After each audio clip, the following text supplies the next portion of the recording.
노다지 썰전. 자, 2025년 키움증권 실적 정말 대단했죠.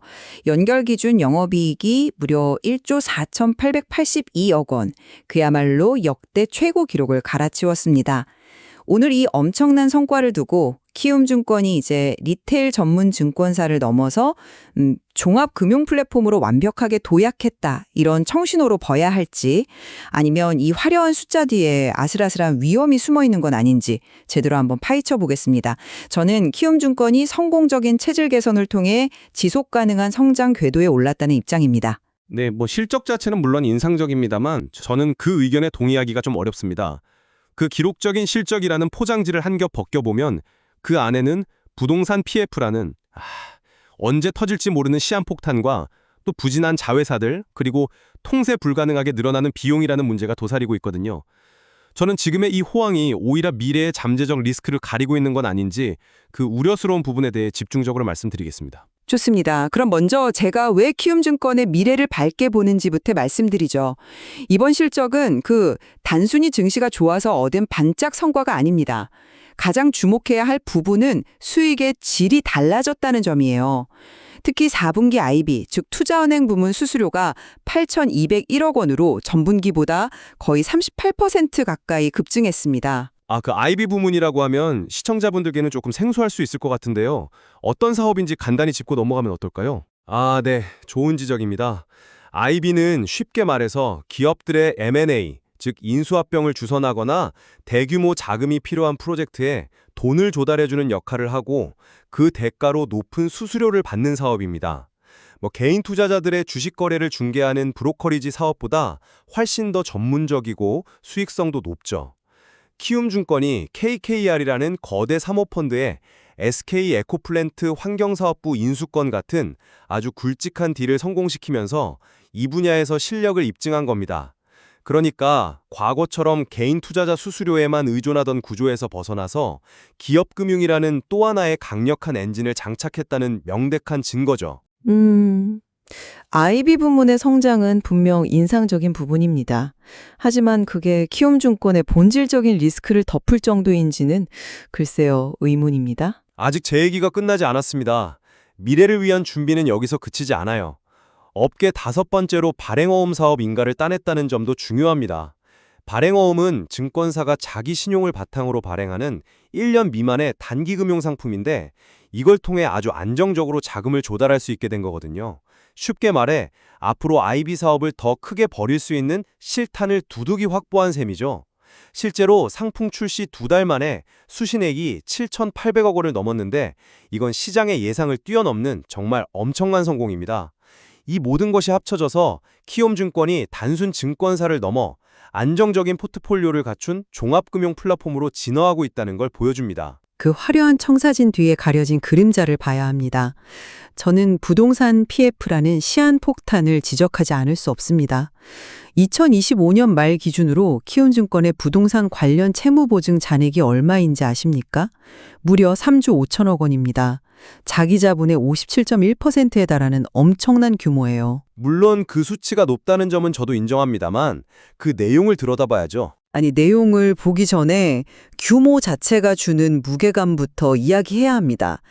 자기 자본의 57%라는 건 비유하자면 어떤 사람이 자기 전 재산의 절반 이상을 부동산이라는 단 하나의 테마에 몰빵한 것과 같습니다. 시장이 좋을 땐 엄청난 수익을 안겨주지만 시장에 꺾이는 순간 모든 걸 잃을 수도 있는 아주 위험한 베팅이죠. 특히 더 우려스러운 건 리스크가 상대적으로 큰 본 PF 잔액이 불과 한 분기 만에 9천억 원이나 급증했다는 사실입니다. 이건 결코 가볍게 볼 사안이 아닙니다. 게다가 이게 키움증권만의 문제도 아니에요. 키움캐피탈, 키움저축은행 같은 자회사들의 부동산 관련 대출까지 합치면 그 규모는 6천억 원이 넘습니다. 특히 저축은행들은 지금 부동산 경기 침체 직격탄을 맞고 연체율이 치솟고 있는데 그룹 전체의 발목을 잡는 뇌관이 될 수 있습니다. 그 부동산 익스포저 문제를 그렇게 단편적으로만 봐서는 안 됩니다. 숫자의 이면을 봐야죠. 본 PF가 9천억 원 늘어나는 동안 훨씬 더 위험하다고 평가받는 브릿지로는 920억 원 줄었다는 점을 함께 봐야 합니다. 브릿지론과 본 PF의 차이를 좀 더 설명해 주시죠. 그게 왜 중요한 차이인가요? 물론이죠.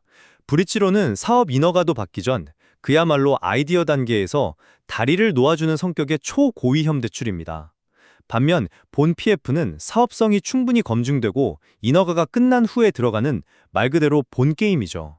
즉, 키움증권은 목동 KT부지나 송도 주상복합 개발처럼 사업성이 확실한 우량 사업장들의 브릿지론을 성공적으로 본 PF로 전환시킨 겁니다. 이건 무분별하게 위험을 확대한 게 아니라 오히려 꼼꼼하게 딜을 선별하고 리스크를 적극적으로 관리하고 있다는 긍정적인 신호로 해석해야 합니다. 전환 자체는 긍정적이라고 볼 수 있겠습니다. 하지만 아무리 우량딜 위주라 하더라도 자기 자본의 절반을 넘는 규모 자체가 이미 위험 수위를 넘었다는 본질은 변하지 않습니다. 그리고 더 중요한 질문을 드려보죠. 그 본 PF 딜들의 만기 구조는 어떻습니까? 만약 그 많은 딜들의 만기가 2026 하반기처럼 특정 시점에 집중되어 있다면 어떻게 될까요? 지금처럼 시장이 좋을 땐 문제가 없겠지만 시장이 조금이라도 흔들려서 자금 경색이 오면 한꺼번에 이동성 위기에 직면할 수 있습니다. 그 부분은 어떻게 보시나요?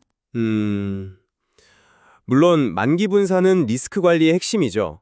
키움증권도 그 점을 간과하지 않았을 겁니다. 목동이나 송도 같은 최고 입지의 사업장들은 부동산 시장이 다소 둔화되더라도 충분히 자금 회수가 가능한 프로젝트들입니다. 특정 시점에 만기가 몰려있더라도 딜의 퀄리티 자체가 우수하기 때문에 충분히 재용자나 매각을 통해 대응할 수 있다고 봅니다. 오히려 지금 같은 시기에 우량 딜을 확보해두는 것이 미래의 큰 수익으로 돌아올 겁니다. 너무 낙관적인 시나리오만 생각하시는 것 같군요. 실제로 2025년 4분기에 해외 부동산 펀드에서 문제가 생겨서 충당금을 추가로 쌓았던 전례가 있지 않습니까? 리스크는 언제든 현실이 될 수 있다는 분명한 경고였죠.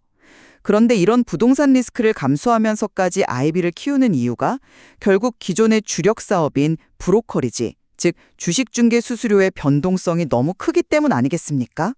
저는 키움이 아직 그 변동성에서 자유로워졌다고 보기엔 이르다고 생각합니다. 그 부분은 동의하기 어렵네요.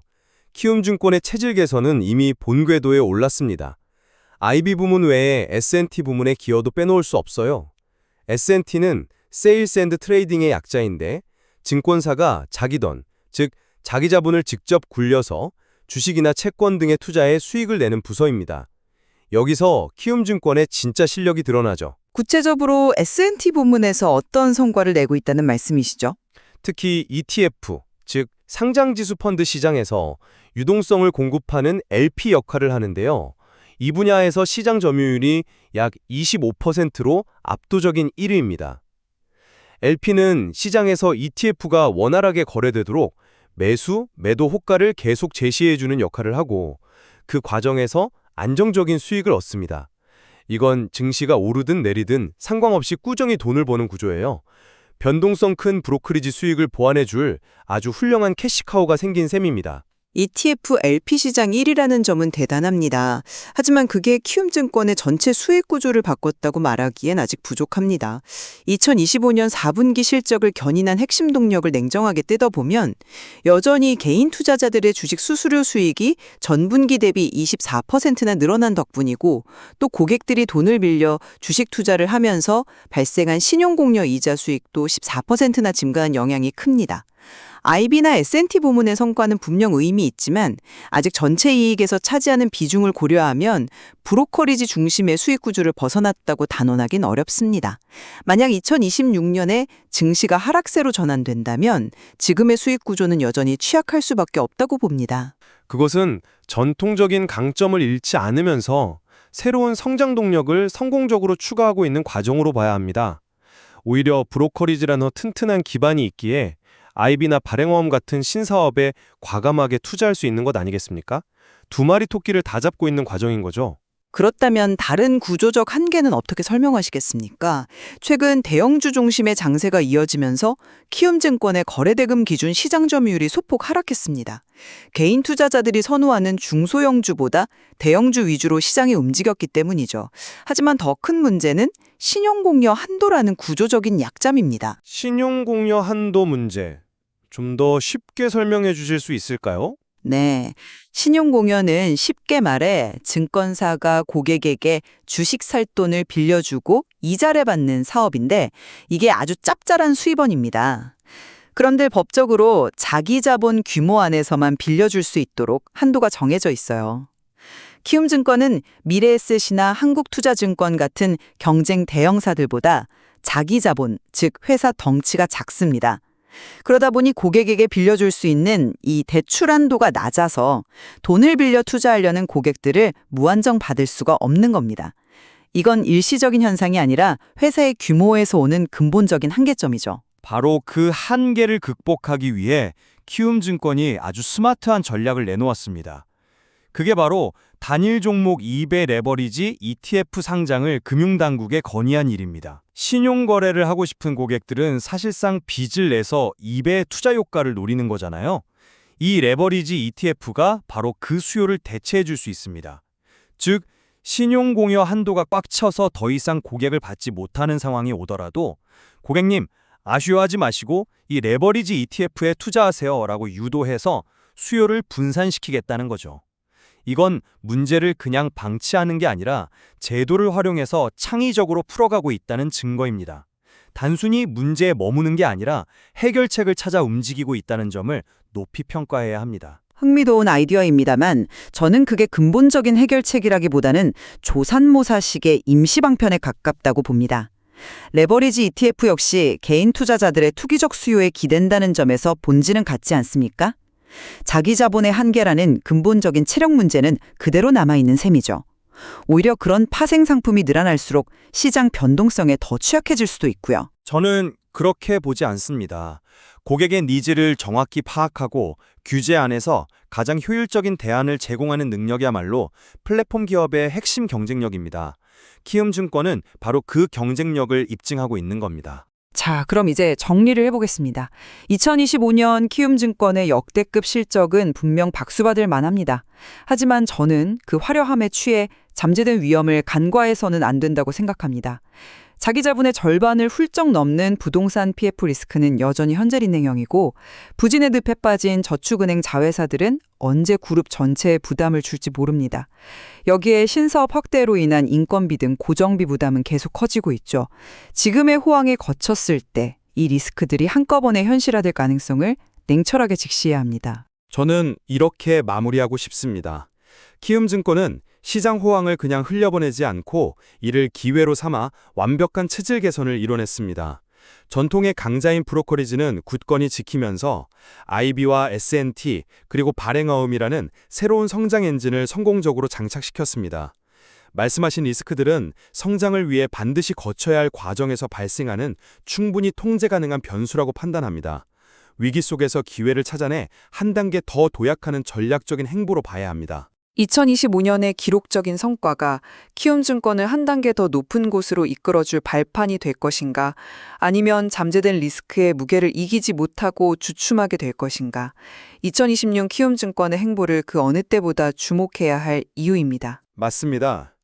결국 수익 다각화의 성과가 리스크 관리 능력으로 증명될 수 있을지 시청자 여러분께서도 두 가지 관점을 가지고 지속적으로 지켜보시면 흥미로울 것 같습니다.